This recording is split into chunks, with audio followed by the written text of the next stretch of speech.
Last week, the CDC released its report on suicides, and it showed that sadly, suicides are on the rise after 2 years of decline. Now, Dr. Danielle Henderson, you're a clinical psychologist at IU Health. Which groups are being impacted the most? Well, I know the article that was recently released by the CDC really noted that suicide rates for Black Americans had increased.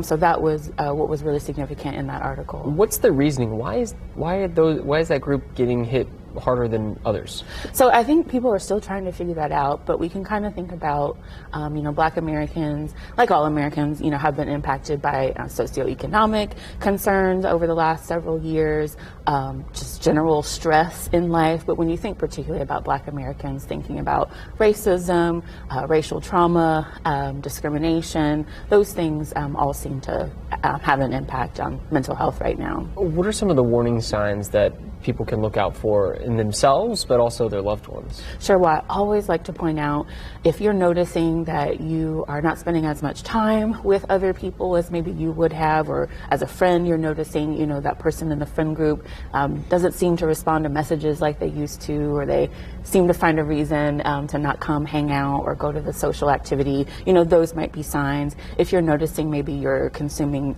alcohol more than usual, or using other substances more than usual, that is a concern. Changes in sleep, that's another one. If you're noticing you're sleeping too much, not enough, appetite, again, not eating enough or eating too much. And then I always say too, if you're having thoughts that you would be better off dead, or that things would be better if you were no longer alive, big flag there. Why do some of these symptoms go unnoticed, or people may be seeing them, but they're not acting upon getting help or having their loved ones get help?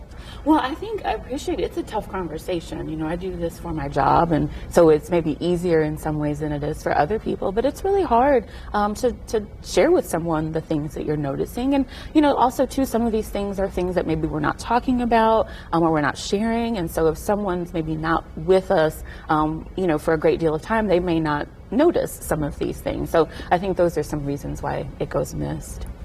Well, thank you, Dr. Henderson, and it's a very important topic. We appreciate your help here. The information, if you needed help, was on your screen there. That is 1-800-273-TALK for the Suicide Prevention Hotline. And right now it is 8:43, and let's check in with Tara for a quick look at the weather.